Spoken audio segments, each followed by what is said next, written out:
afternoon, good morning, good evening, whatever time you happen to be listening. Welcome to another episode of the Fresh Bunch podcast. And today we are discussing legacies.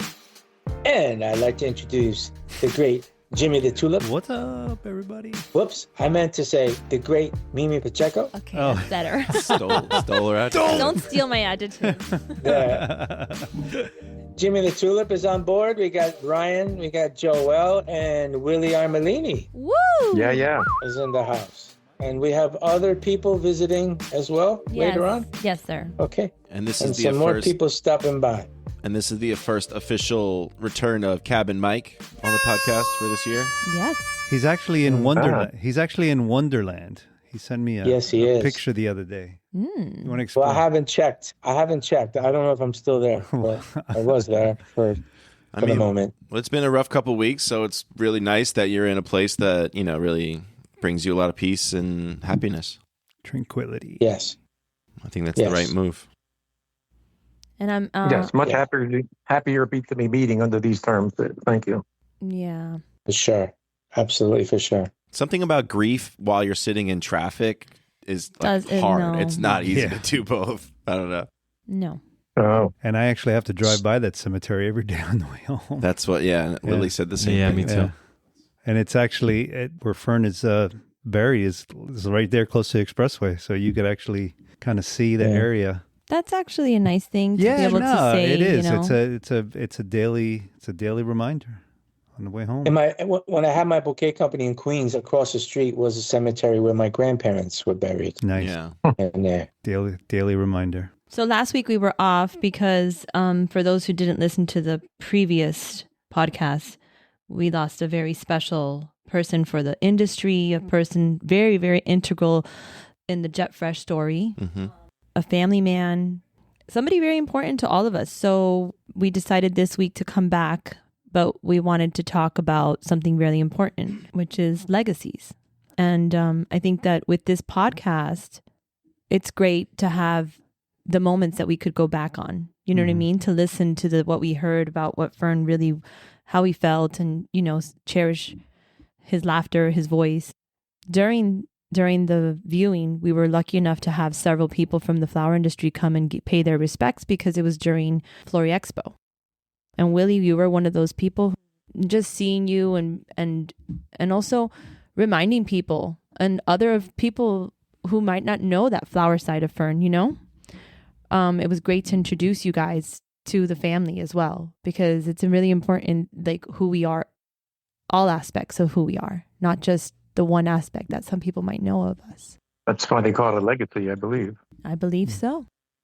So we asked you to come on, not just because we saw you there, but because you were part of a big flower family with a big flower legacy as well. Yes. What a coincidence. I am that guy. Well, I looked at some of those questions that you sent, and when I hear legacy, honestly, the first thing that comes to my mind is computers. And old computers. Why is That's that? probably because growing up as I did in this internet business, everything was about legacy computers. Oh, that's a legacy computer, and it doesn't integrate with my PC. It's an old IBM 360. That's a legacy. So With the floppy disk. With the floppy disk, and not even the floppy disk, before floppy disk, even with punch cards. Wow. So, that's when I hear the word legacy, that's what comes to mind. Obviously, coming from a flower family, which has a nice legacy in the business, with my parents starting the business, growing up, in the business with my siblings, my 4 siblings, and, legacy is about one of two things, I think. It's about money. It's about people and tradition, I guess.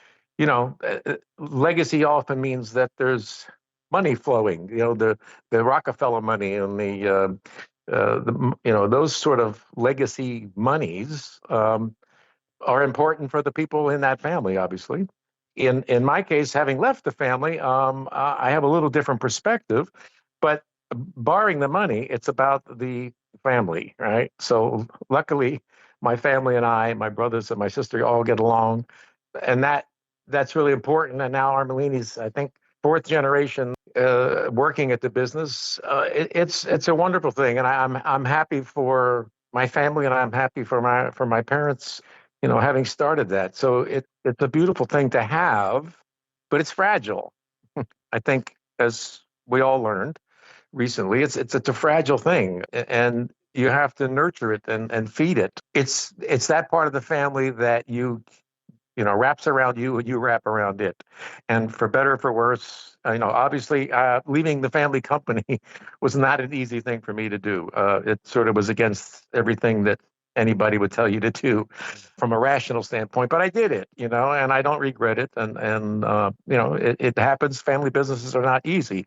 Mike, you have a big one there, and it was a little easier for me, perhaps, or Armellini's even today, in that it's a big spread out company. So it's not focused on one building or one city.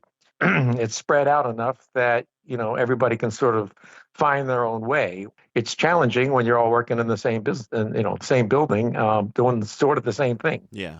So that's how I feel about legacy. Well, his family obviously has a very famous legacy, more than one way in this industry. I think that's obvious, obviously said. Yeah. But I'm curious about for the whole group here, for the bunch. Do you think, when you think of legacies, is it work that comes to mind? Is it the work you've done, or is it more about? I know it kind of works for Billy in both ways. It's family, it's work, it's both. I would imagine it's similar for us, Dad. But I'm just curious where you guys fall on that line. Well, I guess I have two legacies, if you will. Okay, I cannot escape the Armellini name, nor do I want to. It's a good, solid legacy that I hope lives on. Then I have, having left the company and gone out on my own, I've sort of was forced to find my own legacy, if you will, and perhaps I have, perhaps I haven't. I don't know. I work at it. You have, yeah. Yeah. And I think that's what I was thinking when Ryan and I were talking about legacy and we were talking about this episode. I thought of you because of that specifically. I think you have a legacy that precedes the Armellini name. I agree with you 100%. Like, yes, we have to thank your family for everything that they've put in, like Mike and Mike's father, everybody who's done the hard work. But I think the hardest part about legacy is feeding it, is making sure that it continues. And you gave it a different aspect, like as far as the Armellini name, in my opinion. And it came with something that kind of works hand in hand with it, because you gave the credibility of journalism to it. And what is Armellini but reliable, right? So like, it's trusted. And I think that that's what, to me, when I think of Armellini, I don't only think of the trucking lines. I think of a loyalty-based, strong, trusted, So I think it's also because of the work you've done for that name. Well, I have. You've worked. You're traveling everywhere. I never expected it to become what it has. I literally, I think I was between jobs, and Stephen bought me a video camera and said, "Here, take some pictures. Do something with your life." Yeah, that sounds familiar. I get that. And I started just dragging that thing around and sticking it in people's faces. I really, I have no journalism background. I never thought of myself as a writer or even, many things. But here I am. I sort of bumbled my way through this and continue to do so. And another question you asked in this little thing is how you would want my legacy, what I should want it to be. And many people have called me a Renaissance man, and while it's not a name I would normally label myself, because I'm into music. I'm blessed or cursed with artistic abilities, so I'm always doing something and need to do something. So I like that. I also like being an influencer because I heard they make money. Right. Back to legacy, huh? Only if you're going to show a little skin. How are your feet, Willie? Dad, why don't you chime in? Why don't you? So I'm listening to Willie, what he's saying, and a lot of Willie and I have a lot more in common than most people realize. And I also left the family business and went out on my own and tried to do something. But I'm sure, like Willie's dad, my dad never disowned me for it. He's always was a phone call away, and he was always willing to throw advice my way. And if he happened to have $1, he would give me 50 cents, and I'm sure that it wasn't easy for Willie and it wasn't easy for me. His father, like my grandfather, laid the groundwork for my father, and my father laid the groundwork for me. And I'm laying the groundwork for you, Ryan, and your brothers. I think that whole first truck, inventing the refrigerated unit, all that stuff that those of you who have read Willie's book or have listened to the family on our podcast and listened to the stories that, that just around there by whoever's telling it, the legacy goes back to that Thermo King. That one, it goes back to that, and even if you left your family's company, you're still family. Jared left the family business, but he's still family, of course. Nothing really changed other than he ain't working with us right now. But like if I had $1 and Jared needed 50 cents, it wouldn't have been, it's got nothing to do with the business. It's got to do with the family. And it's a double-edged sword to work in the family business, because you're held to a higher standard. There's a higher level of expectation from you. There's a lot of stress and pressure that the rest of the gang really don't feel unless you are part of the blood family, unless you are involved in the family out of the business as well as into the business. So there's no way that if Willie showed up late, his dad wasn't complaining. They came. There's no way. Came and found me. There's no way. So like. If anything, is more pressure to set the standard. There's so much more pressure. There's so much more pressure because you want to please. And you want to please your dad. If my dad told me to be in at 4, I was in at 3. If he told me to be in at 5, I was in at 4.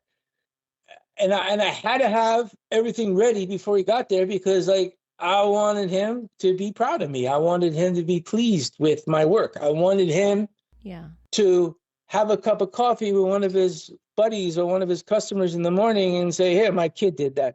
You want to kind of hear that sometimes. Yeah. You want to know. So the legacy for your family's business, it doesn't necessarily have to be your blood family. There are people, I am sure, in the Armellini organization, I've heard stories that there are people working there 50 years, 40 years, 30, I don't know, people like lifers. Yeah. They're fucking family. Mm-hmm. They're family, they have shared as much stress and as much pressure as the real family members. They've gone through it with you. When it comes down to these legacies and stuff, I don't really have a lot of answers for your questions, but I do know that when it comes to family business, that shit runs deep. Yeah.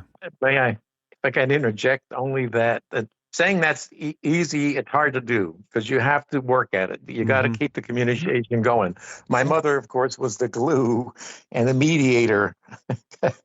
Because when I left the family business, it was very awkward. I have to admit. Thanksgiving and Christmas, I don't even remember if I attended or if I did. It was just awful.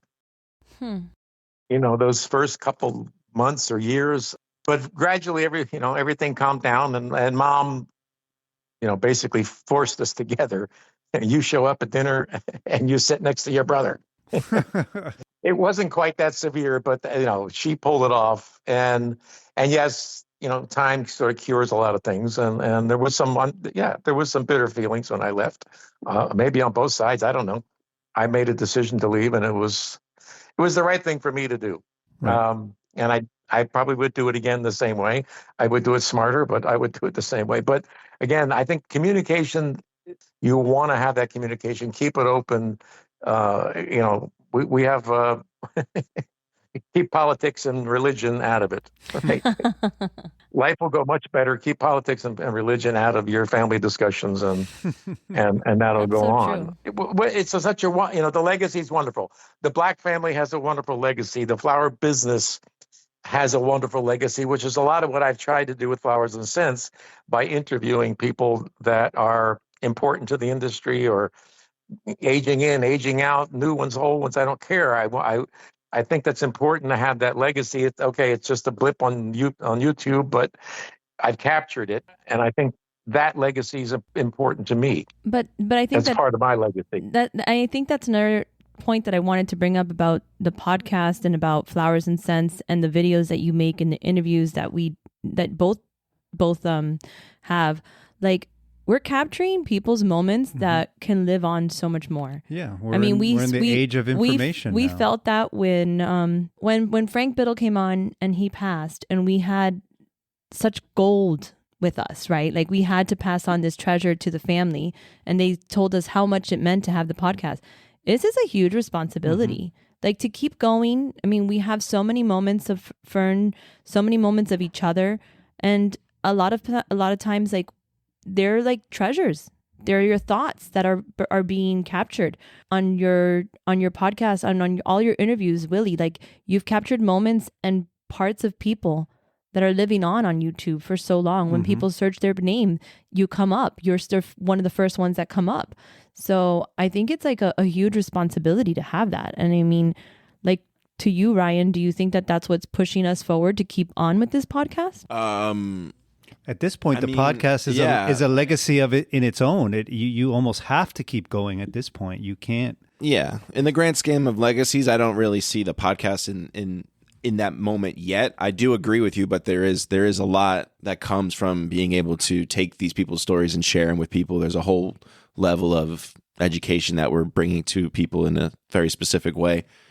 I think all these people that we're interviewing are part of their own legacies that we're just shedding light onto their legacies is kind of how I see it. I don't think we've reached the point where this is a legacy or anything like that. Jet Fresh in its own way is doing that. Fern in his way did it. My dad in his way has done it. Marketing in our way, we've done it in a lot of ways. Yeah. We're building our own individual legacies as part of a bigger I just thing. think it's collecting digital moments that can live on is something that, I mean, I've taken for granted because a lot of my footage from when I was younger or whatever isn't available, you know what I mean? Or my parents. And so then now I see children collecting like gems, you know what I mean? Moments of your life that you can use and it's beautiful. I think for you, Mike, my question for you would be, you lived on both sides of this legacy as you're continuing the name that your grandfather and father had put out there. And then you are also experiencing your children feed that legacy. For you, that responsibility seems like a lot. Like, do you believe that it is part of your legacy for it to continue on and on? Because, I mean, somebody can come here and say, hey, I want to buy Jet Fresh. And I know your answer. It's going to be no. Because you're building this for them. So, in my particular case, for 50 years, my family had a really great name. Great name with growers, with everybody. Great name. And when my dad failed in business, the name wasn't so great anymore. When I failed in business, my name wasn't so great anymore. And one of the things that, if you want to remain in this industry, one of the things you got to do is you got to fix that. I don't want to step out until I'm sure that I've done that. And I want to make sure that, you kind of like prove them wrong. You prove that, there were circumstances that happened. And since then, many great names have failed in business, but I'm still at it. And a lot of those people that have failed are not at it. They've disappeared. They've gone away. And names you would have never thought failed, right? Like names you would never thought. Yeah, that's right. Great names. This is a special kind of business. It doesn't matter if it's what segment of it is. It's very relationship based. And like, if don't ever screw me, because I'll hate you forever. And it's even if it's not intentional. Do you guys think the flower industry makes it easier to build a legacy because this industry is so personal? No, I don't think. I think it's hard in this business because people hold fucking grudges forever. Forever. Yeah. They hold on to that shit forever. Yeah. But like, you look at some of these great wholesale chains that have fizzled away, names that have been they've been in business 100+ years. Yeah. Just gone. You know, where's the legacy, man? Like, there was so much. I mean, just because a business goes under or closes for any reason doesn't mean the legacy is gone. No. Yeah, it does. No, I don't think so, Mike. Yeah, it does. I mean, not initially, but I guess the luster will eventually fade away. People will not. Yeah, no, there's no landmarks. There's no there's no statues or trophies or anything saying here lies the great whatever company that's no longer here after 100 years because of whatever reasons. But that's the thing, is I think that there's such thing as a personal legacy, and then there's the family legacy. And I think that because Mike, not when it comes to failure. Not when it comes to failure. I don't know, because I don't know what failure is anymore. Like, I think that a lot of people's goal is to get bought out, right? Like, that's the business. I'm going to get bought out. And then they move on. And then maybe they've created something else. But my thing is that I also think that you hold your reputation to such a high standard, Mike, because you've had to work for that. Like, Willie, you've had to work to maintain that reputation because you separated yourself. So you guys are a different breed in general, but you still have that name. Like, you can't get rid of your name. You know, you can't rename yourself. Although I think Willie could rename himself, because I'm looking at a different Willie without a hat. He's another Willie. Another Willie. I'm sure Willie, isn't that right? Like, having the name Armellini, it's opened doors for you. Absolutely. It's open doors for having my name. It's open doors for me. You know, it's maybe just a little open, not wide open, but it's open. You know, and if you mention Sun Valley or things like that, it's not about the person. It's not about the failure itself. It's like how it's remembered. Mm-hmm. And Mike, there's the one distinction. When you name your company your name, then it's that fucking Armellini was late. Or yeah. Right. That's the only qualifier there. When it's your name, it gets personal. But yes, you're right. And look, Pennock is a terrible, or maybe a wonderful, terrible example of over 100-year-old company just going away, sort of painfully going away. It looked like slowly dying. That wasn't nice. But that's one example of many. That's one example of many. You know, there's been many, and there'll be many more. Yes. Do you feel like all your legacies are just solely tied into the company that way? Because, like, for example, for me, like, I feel like it's in two ways. I'm helping build the Jet Fresh Black family legacy name, but I'm also like independently working on my own legacy as like a creative. Do you see it in more than one way? Willie has to feel that. Yeah, you're exactly right. You're creating your own legacy as Ryan Black, the computer guy or the visual guy. The artist, IT guy, Renaissance man. I'm gonna steal his word. The Renaissance man. Yeah, the artist formerly known as Ryan. No. All the above, and yes, but you're part of the Black family and the Jet Fresh legacy. So it doesn't have legacy is not singular. It can be. It has many tentacles, I think. Yes. Even Joel doesn't say anything, but he must have a legacy somewhere. He does. What's your legacy, Joel? To drive Mimi nuts. That's funny. I don't know. It's still building. Still working. I think you're going to have a beautiful legacy, Joel. You're so young and you have so much talent. Yeah. That it will be a beautiful legacy, and I think that you yourself have a part of everything that your mom and your family has instilled in you as part of your legacy. He's going to have a salsa legacy. Mm-hmm. That too. Maybe. But you're right, Willie. Like, according to my research, there's emotional legacy, there's value and moral legacies, cultural legacy, intellectual legacy, charitable and money oriented.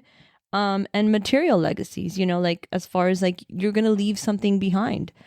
That building, that... An art collection, something like that. Yeah. Material legacy. That's cool... So I wanted to finish my thought about when I was talking about when you fail and your legacy and things like that. And when it comes to you guys mentioned Sun Valley, I want to make sure that it's very clear.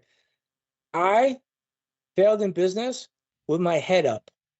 I failed in business, and I spoke to every single one of the people that I owed money to. I went to meet them. I asked them to partner with me, to help me, what can I do to make it right? all the things I could possibly do, I did it. And there are other people out there like Lane, who ran Sun Valley. He didn't go hide under a blanket. He kept his head up and he kept his face right there, and he did everything he needed to do it in the right way. Because he controlled his narrative. He controlled his reputation. Right. So that, when it comes to the legacy of Sun Valley, that brand, that name was so great for so long.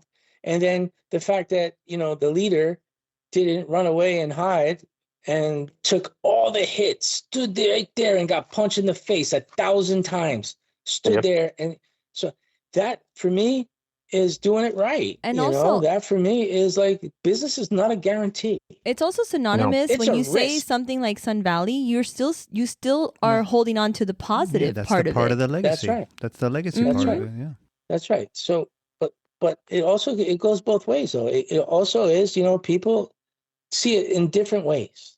Yeah. And if you do it the right way and you hold your head up and you don't hide, it's risky, Mike. Then your personal legacy trumps, forgive that word, your business legacy. People don't forget it.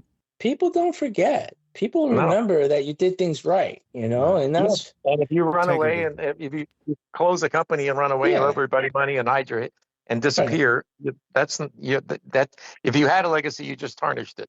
Right. That's what I'm trying to say. And if you are who you are in every aspect of what you do, like for instance, you, Ryan, your creativity precedes you not just in your personal, but you take it to work. You are like, there's no way to take away the word creativity as an adjective that comes with you. So I think that's part of creating that legacy, is that you can use it in all aspects of your life.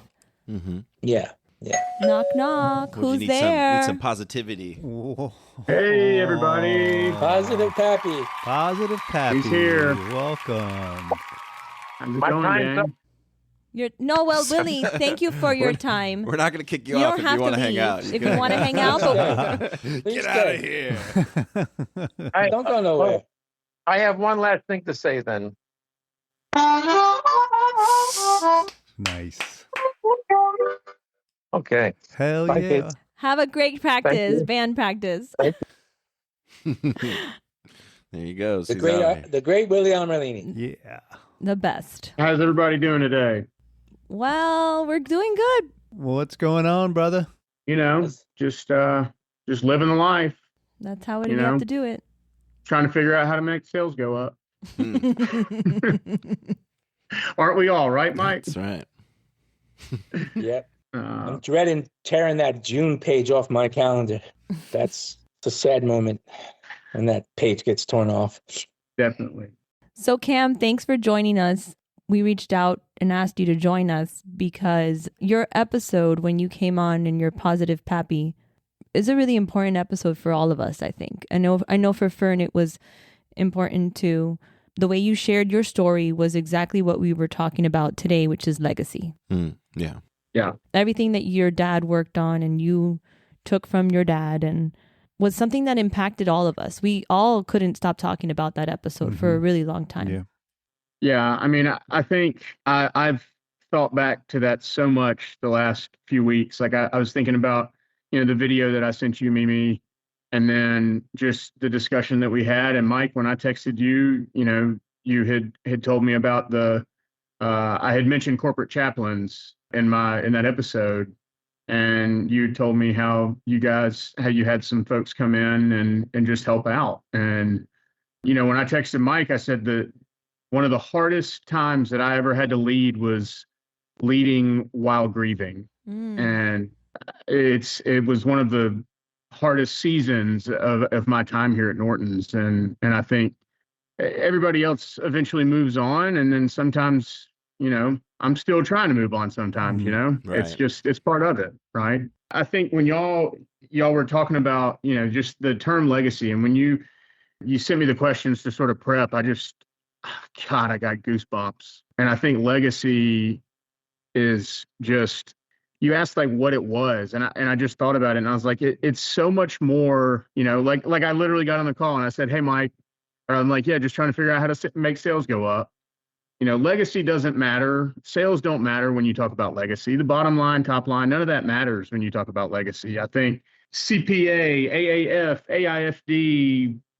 AIFD, spell the alphabet after my name. None of that really matters when you talk about legacy, in my opinion. I think really it's what have you built and what's here when I'm gone. And I think, I love that you mentioned my dad, because sort of in my notes that I jotted down, I said that my dad was a perfect example of it, because he built Norton's into this incredible company and then entrusted me to carry it on. And I literally had one of his friends in my office the other day, and, Dad passed away 3 years ago, and she still sits here every time I run into one of his friends. It's like, your dad was just the best person ever. I loved your dad. He was so proud of you. He was just the best man ever, so compassionate, loving. And, I knew that he was a great guy, and that he loved people and was compassionate and cared for people and went above and beyond. But I think that a lot of times we take that for granted when someone is still here. And it wasn't until he was gone until I considered his legacy and just the impact that he had on so many people during his life. And, it's so relevant to everything that everybody's going through right now. Yeah. Well, you talked about that video you sent me, and I have to touch upon that because Cam sent me a video, and of course it's Cam that's going to make me cry today. Cam sent Trust me, a video. I'll be there with you. Cam sent me a video of, I think you guys were at CAD. Yeah. It was a video that CAD. Nicole sent Cam of Fern talking about Cam's potential and his future as a leader in this industry. And again, I keep bringing this up because I don't think my kids know anything about my aspect in the flower world, right? And I don't think they have to, because my legacy to them is something different. And I think that that's what, to me, it is that what you said about your dad, you don't know the impacts that the people around you are making. And sometimes they're silent people. Mike is one of those silent contributors to a lot of people. I know, Jimmy, you do that a lot. Like, every relationship needs another person, nobody can capture that. I don't know how to explain it. Like, so in that video, Fern just expresses, and I think Fern was that. Fern's legacy to me was a hype man. Fern was a rapping hype man for everything. He always wanted to make sure that people felt good. And I thought that video of you, Cam, is exactly what your legacy is. It's you're pushing forward. You're pushing forward and putting on that positive, aspect. And I just thought it was such an amazing video. And I thank you so much for sharing that with me, because it really, it helped me grieve a different way. Yeah. And because it reminded me of so much positivity of Fern. Aside from him always scaring me, he always liked to scare me from behind and be like, Mimi. And I'm like, ah. So, but the positivity that Fern brought when it came to hyping somebody up and making sure that person felt that love or knew their potential. I think that's something that's really powerful as humans. That's what we're here for. Yeah. And in that moment, we were going around, we were at a bar, and it was like it was sort of like a next gen crowd, I think. And we were going around the table, and it was like an icebreaker thing that I think Amanda introduced. And she was like, we want to go around the table and say something positive about the person to your left. And so, Fern and I were sitting together, and we were kind of cutting up about it because we knew each other very well. But then there were also people sitting at this table who were having to say something positive about somebody that they had met 15 minutes before we were sitting there. And so that's why, like, at the beginning of the video, everybody's laughing like, oh, like Fern's got positive Pappy to talk about. Like, this is easy, like softball for him. But he was just like, you're a leader in the industry. You're a future leader of SAF. And we were all cutting up and joking about it. What I told Nicole, and it was interesting because Nicole, we found out about this while we were in Alexandria at SAF at the board meeting. Nicole sent me that video, and then I'm sitting there in the meeting room on the board of directors of SAF, and that video is probably 4 or 5 years old. Yeah. And it was just, I sent it to my wife, and she was like, Cameron, that's like, it's a dagger. It's just, but I've told you, I was like, I'll cherish that conversation and just that video forever. And I love that you just said like your kids, like I remember when Katie came to convention, she came to Miami and she was like, we left and she was like, you have like an entirely different life in the floral industry. Like, you have all these people that know you and that you're talking to. And I'm like, yeah, it's my job. It's like what I do, honey. Yeah. And I think, like you just said, your kids don't know anything about it. And I knew about it when I was growing up, my dad's trials that he went through and stuff. But when I think about it, it's like what really matters when you talk about legacy is like that I'm preparing my kids. They're 7. Well, George turned 7 next month. Sylvie turned 5 on Monday. And what truly matters, and Mike, I know you're all over this, but I'm preparing my kids who are 7 and 5 to be leaders, to work hard. I want them to see how hard I work. They say, Daddy, you tip tap on your computer. That's become like the saying. You stop tip tapping on your computer. And I'm like, I want them to know how hard I work so that they learn that work ethic. And I want them to know how I love people, how I love others and show compassion for people. And I want them to know how to bring people to know Jesus. Like, that's just a thing for me, right? It's just, yes, we're worried about sales. Yes, we're worried about income. Yes, we're worried about our people, but we also are worried about the impact that we have when we're gone on people that we serve every single day. Not just customers, but all the 37 employees that are outside my door. But what a blessing. And how I serve them and the impact that I make on them. What a blessing, Mike and Ryan, that you have to share that with each other as part of your Black legacy. You know what I mean? Like, you get to see your dad in a different light, like as the leader, or, you get to see your son as a leader as well. Like, it's such a beautiful thing. And you get to see people in their different aspects and their life, because that's really what we are. We're like a bunch of mixed podge of who we are. It's not one type, I'm not just a mom. I'm not just a friend. I'm also a daughter, like there's so much to you. And I think that's a beautiful thing to be able to see it in different aspects and lights. And I think that, like, Mike, I know you've talked on this a lot in past episodes, but just that relationship, it's like keeping that relationship, keeping the father and son relationship when you become coworkers, right? Like, my dad, I'm about to lose it, sorry, but my dad was like in palliative care, and he told me that one of his biggest regrets was in the 7 years that we spent together, how he neglected the father-son relationship over the co-owner relationship, the business relationship that we had. And I told him, I was like, Dad, like, you're my dad. I love you. And like, but I look back on that and I keep that thought all the time, because I'm like, Lord willing, my kids want to come work here, and when they get old enough, they're going to make minimum wage like I did.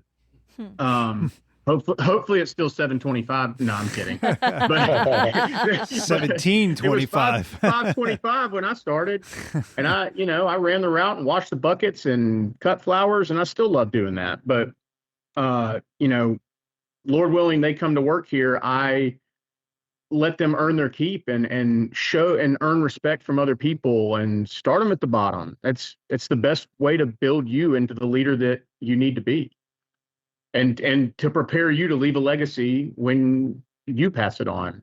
Yeah, that runs deep. That runs real deep. Thank you but my son, yeah, thank you very much. Runs deep, man. But I will tell you that my sons is a little different story. My sons helped me lay the bricks. We had nothing, First it was Mike Jr., I think, came and helped me, and it just, they helped lay the bricks and the foundation to help us continue to move forward. Not just me, but for our family. When we started, we were at zero. From our hard work, we were able to send Ryan to college, send Connor to college, send, our families, to help our families with their first houses, whatever, it didn't fall from the sky. It fell from their hard work, helped the family business grow, because there were days where if I didn't have my sons there, I might have thrown in the towel. Like if my family wasn't involved, it was way easier to get a paycheck every week, way easier.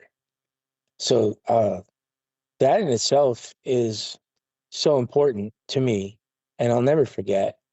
And Mimi's right. Like, as long as my sons say that they want to continue it, it's for them. It's not for anyone else. It's not for me. It's for them. And like you have 30 seconds. I mean, the people that are there need to be taken care of because they are our extended family. Yeah. And, you think about it, you never really know what you have until you don't have it no more. Yeah. Mm-hmm. And like, so when Fern left, which was a year and a day when he passed away, he left the company a year and a day. I was heartbroken, man. I was like, I know I fucked up. I know I did something, but I didn't realize whatever I did, it was that much that my son, because he was like that in my mind, I couldn't change his mind. And now that he's gone, every day I'm thinking to myself, well, did I try hard enough? Did I I was, literally heartbroken over it. And but he told me what he was going to do. And, he asked for our support, and we did. And we supported him. We tried to help him out. We tried to do what we could for him. And then 6 months, 7 months later, he changed to do something else. And when he changed, he actually called me and told me he was not doing what he was doing anymore. He's going to be doing something else. He's going to look on something else. And I said to myself, well, should I have asked him to come home at that time? And, and then time goes on, and I saw him about a month and a half before he passed away. I saw him. He came to the warehouse to pick up some boxes for the people he was with. And the only thing I could say to him is, wow, you look great. That's the only thing I could say. I had no other words. It was such an awkward moment for me to see him at that day, at that time, that I could just tell him, I was, man, you look fantastic. I've never seen him look better. He looked so good. He was in such what appeared to me to be in great physical shape. Just looked great. And then you get this phone call that he passed away. And I was like, you know what? What do you mean? Yeah. And then from there, look, I'm not going to sugar. I was not pleased. I was not happy with what he was doing in business for various reasons. And those were conversations that he and I had directly. So only he and I really know about that. But it doesn't matter. It's like, it's not supposed to happen that way. And no matter what I was feeling the day before, that day, that all went out the window. Ryan spent a couple of days and put together this fucking tremendously powerful video of just a smidgen of his history with us and his impact character, just his character, just like, how many times did I fucking laugh with this man? How many times did we have such good times? How many times have we made that kill together and just celebrated? How many times have we overcome things together? Again, here's another person who actually, came to us broken, came to us ready to exit the industry. Ryan replayed some of that on the podcast the other day about some of the things. I forgot about a lot of that stuff.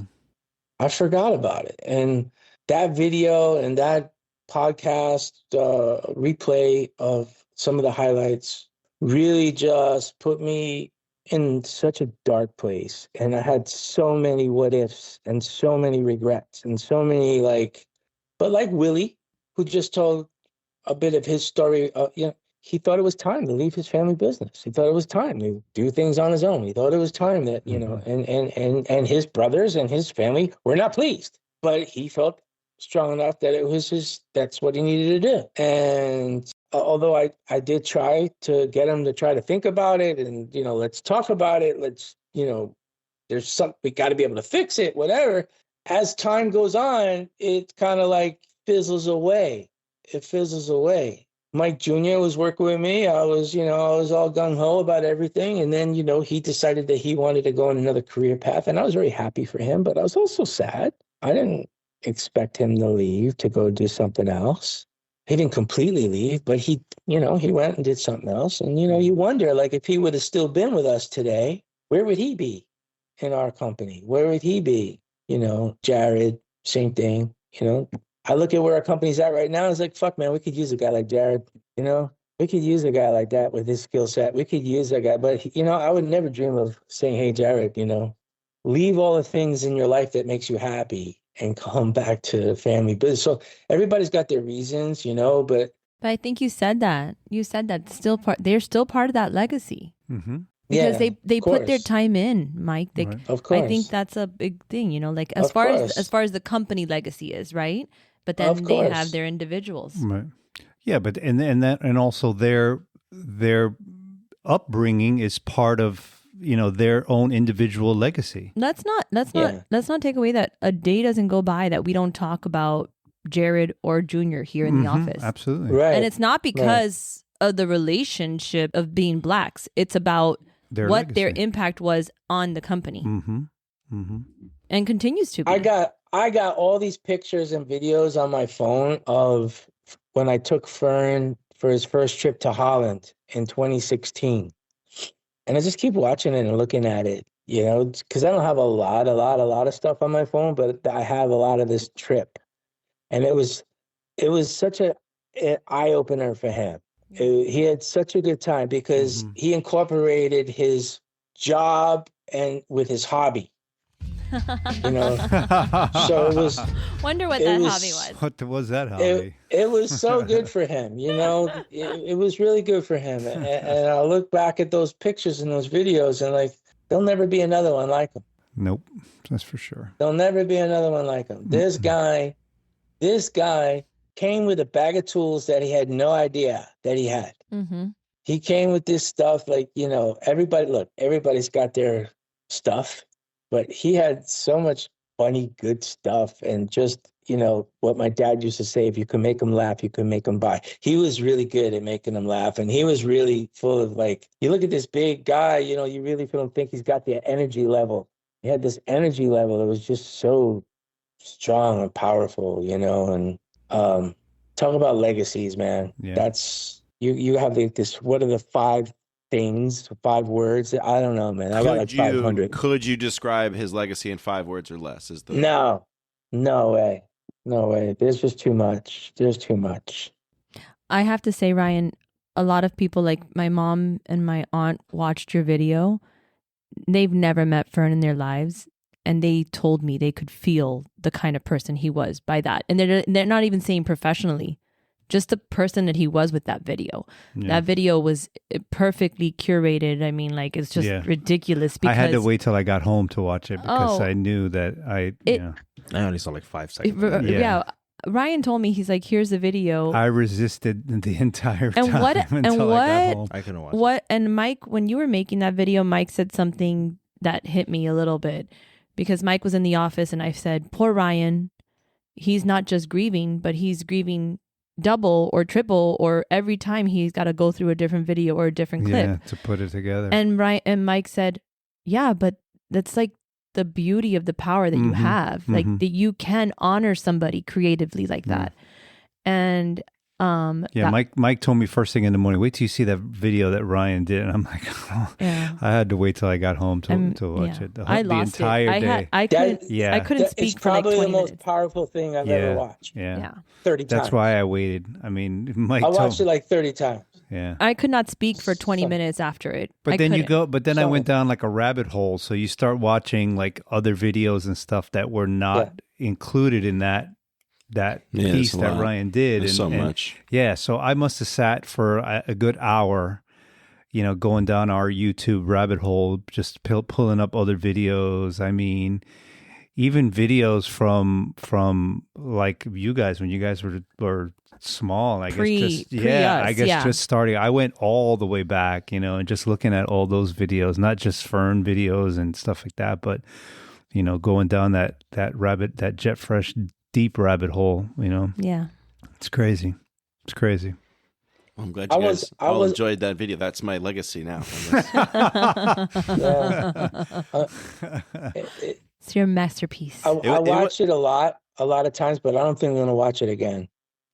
I don't think I'm going to watch it again. I watched it again after the service. After we left the service, I watched it again just to like, because once you see the body, it's everything changes. Yeah, so just to kind of keep the life and the energy top of mind was definitely my main objective there. But it's a very cathartic process. It was good and bad. It was hard. The music, once I started editing the music to it, that's what really like made it hard to do. But I don't know who I was talking to about it, but like I'm gonna have to do that for more people. Like eventually, you said that's like a sad responsibility now that I own moving forward in the future. Yeah. Which I don't look forward to. But I think you should also see it as a gift that like you're the only person I know, other than maybe Claude or my other friend Kat, that they're getting there. That can like, you have the capability of helping people. Think about how many people you're sitting in a room with 1, 2, 3, 4, 5 people that you helped through this loss. And I mean, I think it's a gift that you have that allows you to help others, right? What's the Spider-Man quote? With great power comes great responsibility. Which by the way, Fern used to say that all the time. We have a sticker from it and everything. Yeah. Ashley kept saying, like in the play Hamilton, when they talk about when they're telling George Washington's story at the end of it, like she kept saying that's what we were doing. So I think one of the things that you had sent me, Mimi, and I don't know if y'all talked about this with Willie or not, but you asked if the floral industry lends itself to being easier or harder to leave a legacy. Yeah. And man, like that question, that was a powerful question to me, because I thought about it and I said, it goes both ways. I think that like we're here at some of the most important moments in people's lives, right? Birth, wedding, birthday, anniversary, funeral. So I think because we're there at most important moments in people's lives, their birth, their wedding, their birthday, anniversary, funeral, we have opportunities to leave a legacy with them because we're invited into those important moments. Sure. Right. Yet, on the other hand, it's hard because while those moments might last forever, the flowers don't. And the event ends, the flowers are picked up, the flowers are taken home until they slowly fade away. But the feeling that that individual receives in that moment is my hope for the legacy that we can provide to them. And I think that, like, in line with Fern and just the legacy that he leaves, it's not just the work that he did in his career. It's not the work that he did at Jet Fresh. It's more about, like you said, Mike, it's the energy. Like there will never be anybody like him. And the energy that he brought, the relationships that he built, you know, the encouragement that he gave, the way that he made people feel, and the impact that he had on every single one of us, not just at Jet Fresh and not just as a podcast host, right? But the impact that he's made on all of our lives, it's just incredible. Just when you think about the legacy of what we do, you know, I tell my staff all the time, I'm like, you know, this might be one more arrangement going across your design table that you've got to make today of the 30 or 40 arrangements that you're going to make today. But to the recipient, this is the only thing that matters today. To the customer, this is the only thing that matters, is it this arrangement that these flowers make an impact on this person's life. And it's a lot of times it's a once in a lifetime type of experience that they're receiving this gift for. That's beautiful. Yeah, it's true. And you're right. Like in the flower industry, I think it is hard, but it's also, I think it's, again, we're dealing with a lot of family-owned businesses. We had a call-in from Ellie and Vonda. Yeah. And I think this is a perfect way to put it, because that's another, we're such family-oriented. Regardless whether it's our part of a family industry, like part of a family business. But I know Jimmy feels this way. I've had this conversation with all of my colleagues, we feel like we're doing something for a legacy. We're not doing it for Wall Street. We're not coming in, not spending time with our family, putting in that hard work for a corporation. We're doing it because we believe. Like, I see those grandchildren come here and I get very excited about the future of JetFresh. Like I think it's a beautiful thing to look at and say, well, we're working for this. So I think it's interesting how family businesses run. So let's hear from Vonda and Ellie. Hey, Fresh Bunch. It is your Flower Clique girls here. This is Ellie, and I'm here with my mom, Vonda. First of all, I want to say that I know it's been a tough couple of weeks for you guys, and we just want you to know that your clickers are thinking of you, and we love you. And with that, it brought up the topic of legacy. So, Mom, I have a question for you. What part of your legacy has nothing to do with work or the industry? Hi, Ellie. Hi, Fresh Bunch. While flowers have been a huge part of my life, my legacy, I'm hoping, goes far beyond the work. It's about my family. It's about relationships I've built. It's about the people I've helped along the way. And if I've made someone feel supported, encouraged, or stronger, that's really what matters most to me. Love that. Ellie, now I have a question for you. What part of our tradition or relationship would you love to continue and pass on? I would say the part of our relationship that I want to pass down and continue is hard work. Nothing beats hard work. Nothing beats putting in the 10,000 hours and, when necessary, doing whatever it takes to get the job done, whether that means sleepless nights, whether that means long hours, stress, whatever it takes to get it done. Grit and hard work get you farther than anything else. And I admire that so much in you, and that you've passed that down to me. And I hope that, someday when I have a child, I will be able to instill that in them and keep that going.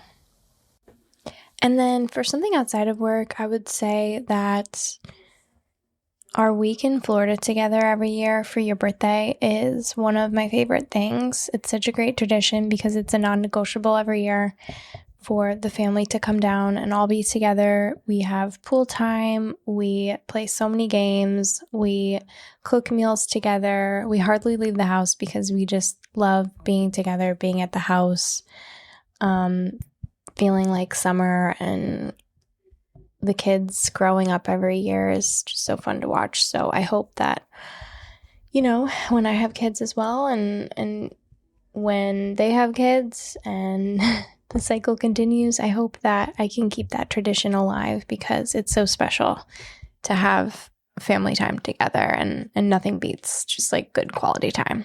So I hope I can pass that down. Yeah, I think a lot of it has to do with family legacies. Yeah. I mean, times like this just make you realize how important being part of a family is. Right. This industry really lends itself to the whole family legacy of the business dynamic. But I think across the board, especially everybody in this conversation, Ellie, Vonda, especially Cam, there's the responsibility of continuing the legacy that's been established. But like you see with Cam, he's developing his own special sauce of a legacy that he's working on. Mm-hmm. That his dad would be so proud of, because it's his. So because proud. It's his. Absolutely, right. Yeah. We're proud of you for just who you are and how you act and how you carry yourself. Absolutely, he'd be proud for sure. I appreciate it.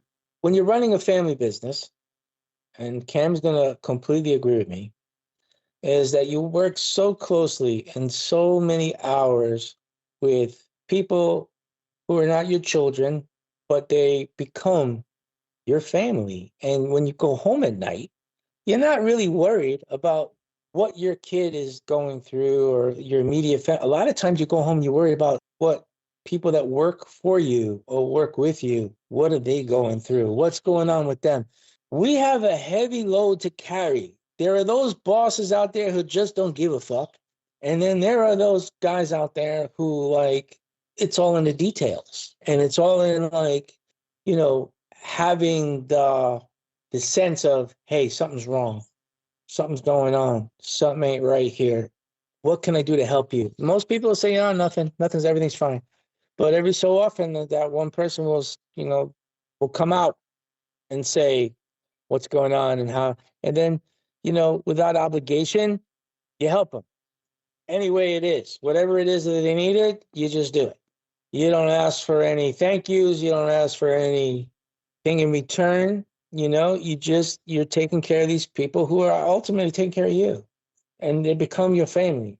So when you work in a family business environment, as it grows, it gets more difficult because all of a sudden you don't know everybody. All of a sudden you don't know, are they okay or not? You're not really sure. You don't know because there's just too many. And that's what happens. Like it was easier when it was 12, 24, and then 48. It just goes on and on and on. You just don't know. And it's a very heavy weight be in that position. And I think other people don't understand that. No. You can try to explain it. No. But it's very difficult to explain it to somebody. Obviously, I care about my family, my wife and my kids first and foremost, always. But, like you said, you've got these other people and I love every single one of them. And, as we've grown, I am not as involved in like the interview process and the hiring process. And so we've had some staff that have joined in the last 6 months. And I told Dana, my GM, the other day, I was like, I need to spend some time and like just get to know people. Like I haven't made it enough of a priority to get to know them better so that they know me better, right? Exactly. And know how much I care for them and how much I love them and want what's best for them and want them to grow. And if I may, I want to tell a quick story to Mike's point about him and Mommy being the type of bosses that they are. So during COVID, all the salespeople were working from home, and I had only been with the company for probably about a year, and we're all working from home. We kind of have a tradition around here during Thanksgiving that we have our Thanksgiving meal lunch together, and then Mommy and Mike will give us Publix cards, which are the grocery cards. I live in Homestead, which is as far south as you can get before you get to the Keys, and I'm at home one day, and like 3:30, 4 o'clock in the afternoon, I get a knock on my door. And I'm like, who the hell? I'm not expecting anybody. And I open the door, and it's Mike in my front door with the Publix card. And I'm like, this man drove all the way down from the office to come to my house, which I was probably the only person that lived that far south, to give me this Publix card. I invited him in. He didn't. He had to stay. He didn't want to, beat the traffic and go back, whatever. And after he left, I sat down and I said, I cannot believe that this just happened. I cannot believe that this just happened. He drove all the way down to give me this gift card. He didn't have to do that. He could have waited. It's not the norm, no. No, he could have mailed it. He could have said, by the way, if you want, stop by the office and I have this for you. But he drove out of his way because essentially that's what it was, unless he was on his way down to the Keys. No. Which he wasn't. He drove out of his way, 30 miles out of his way to go 30 miles back to the office or back to, he lives north of the office. Yeah. So I just wanted to, as he was telling the story about, there's bosses out there, that just, was a memory that just Not everybody's boss knows your kids' names, your hobbies, and I think it's something important as a leader to give a little bit, because I think you're going to get that appreciation from your employees tenfold, so I know, Cam, you do that. And Mike does that. I mean, Ryan does it. Everybody, gives that part of it, but it does speak highly, and it does help an employee give 100% because they're like, they feel seen. Sure. And that's part of their personal legacies, not just the business one. Yeah. I mean, and one of the first few months that I was here, and I'm working hard. Obviously, I'm new, so I'm trying to kind of make a name for myself and hustle and work hard. And you mean you weren't born Jimmy the Tulip? And Mike came up to me one day as I was working and just patted me on the back and said, "Hey, I think you're doing a great job." And that meant a lot to me. The fact that you remember those things, obviously, clearly, it meant something. Those are some of the things that stick in my head. Yeah, absolutely. 100%. The only time Did you not get a lot of praise as a kid? No. I got a lot of get the hell out of the house. What's wrong with you? See, when Joelle gives me cred, that's when I feel seen. Yeah. I'm like, back. oh. That's like a kid. That's like your son saying, "Good job, mom." Come cool, back, mom. come back when your attitude changes. That's a bonus for sure.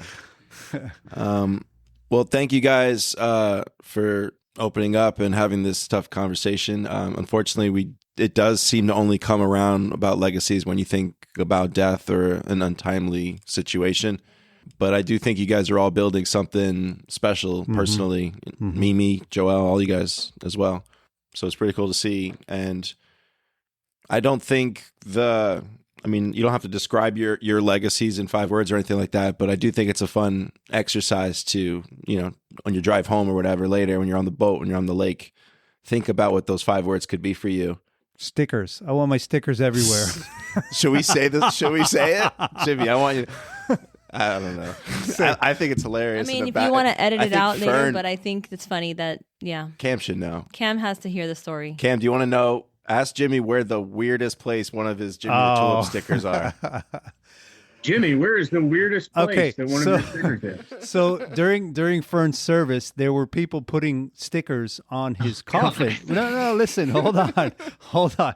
There were Miami Dolphin stickers, there were stickers, and for a brief second I thought about it, but I was like, no, I'm not part. It was probably family or closer friends to him that did that.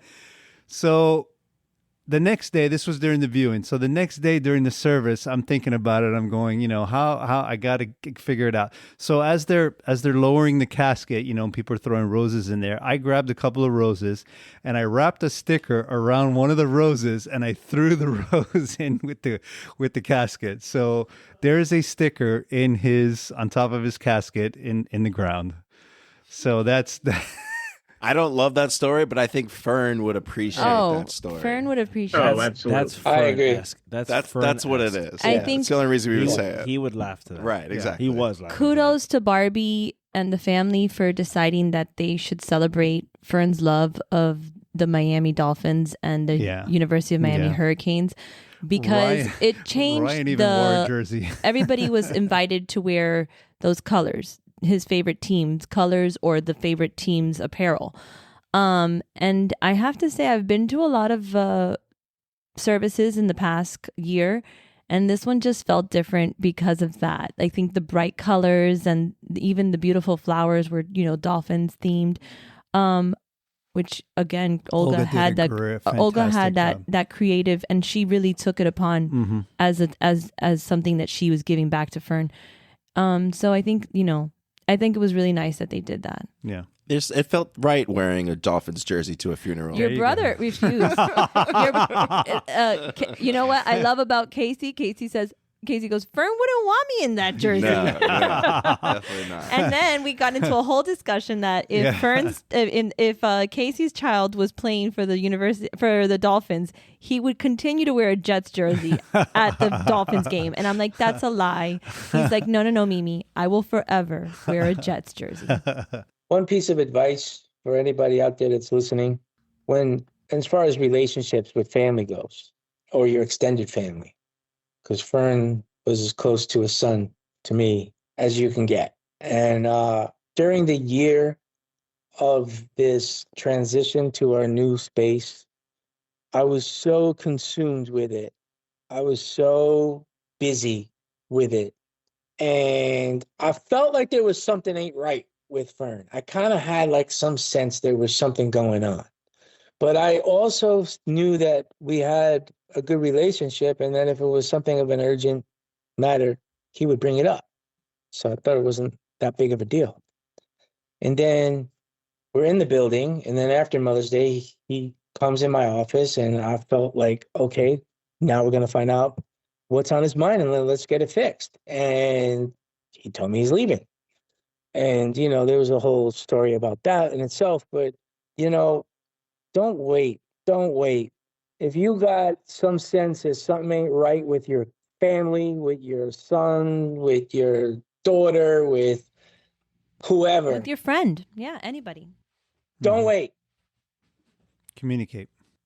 Don't wait. Don't put it off. You shouldn't be Take it from me. It's a lesson that I'm going to carry for a long, long time.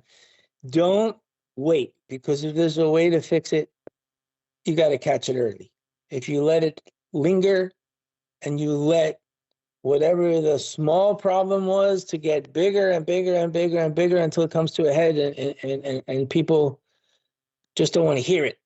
It doesn't matter how good you think you are. It doesn't matter how you think you're treating people, or how we for sure, I ain't perfect, and none of us are really perfect, and we all say wrong things. We say things we don't mean. We do things that we don't intend to do, and sometimes people might sit there with a smile on their face, and all along they're not happy. And so you learn these lessons, especially if the person passes away before you even have the chance to try to figure it out. Don't make that mistake. I will never make that mistake again. If Fern has anything that he's impacted onto me, it's that I'm sure he could have went out to Ruth Chris Steakhouse and got his favorite steak with the Oscar on top and all that shit. He could have had some Glenlivets, and we could have had a conversation and worked out whatever it was. I'm sure. But I was too fucking busy. I learned a really valuable lesson from that. And look, I've had people leave my company. I never gave them another thought, because we never had that bond. But I thought about him every day. I loved him dearly. And I never got a chance to tell him. So don't fuck up. Don't lose that chance. Words are powerful, but so are the feelings that you make somebody, the opportunity to make somebody feel seen. And I think Fern knew that at least, because he knew you loved him, Mike. Mm-hmm. I do have to say that. I mean, and I agree with you. And I love everybody, all my freshies. I love you all too. Yeah.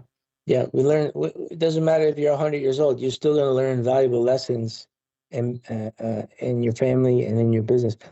There was a time where one of my sons was out of my life for a period of time. It was really hard. It was really hard. And it was the same. It's really hard. I want to make sure that, even though I think you said it the right way on when you said you might leave home, but you don't leave the family. I think that's very true. That's a legacy in itself for me. Mm-hmm. I feel like that just not supposed to happen that way. It's really sad. The industry, his family, everyone will remember him, and will never forget so many things. I'm going to do the exercise, and I'll try to think of it, because now that I'm thinking of my legacy, I can't even think of two. Sure you can. Community. Okay, but I can't. Gossip. Gossip. Thanks, Ryan. Family. Motherhood. Service. By the way, I would say the gossip, I don't like the drama. The drama comes to me. Just so everybody knows, I don't look for the gossip. The gossip just comes to me. Okay, magnetic yeah. Maybe, yes. Because I do bring it. Magnificent. Yeah. The great. Anyways, thank you guys so much for this. I mean, I think it's really important during a time of grief. And I think, Cam, you would agree with me that talking and communicating and not holding it in is really important. Sharing memories and sharing funny or sad or good or bad, it's all a way to release. Holding things in is not good. Yeah. Legacies. Yeah, I think it's good when we sometimes have a conversation topic and we stay on track. I think this was a good way to memorialize Fern in a way without just blatantly having a therapy session on the episode. Yeah. Thank you so much, Cam. Thank you, Cam. Absolutely, y'all. Thank y'all for letting me be a part of it. Yeah. Even the podcast, it was a different energy. It was a different energy. Yeah. It really was. You really you listened back at those episodes, like the intros alone. I watched the Kelsey Brothers podcast, and the guy does the intro, just like the same high energy intro, and there's something about it. Yeah. And he was celebrated. Yeah. I think that's something beautiful too. What a beautiful, to be able to go to work and showcase who you are. Mm-hmm. It's such a powerful statement. I think it's gorgeous that we had that opportunity and that he could share that with us. But the intros, it's funny when we were listening to the podcast, all the episodes before, how they evolved and how much character Fern brought into it. It was so fun. Yeah. Thank you for listening to another episode of the Fresh Bunch. Thank you, Willie. Thank you, Cam. The great Mimi Pacheco, Jamie the Tulip, Brian, and fantastic Joel Serrano. Thank you very much, guys. And thank you, Fern. Thank you, Fern. Yeah.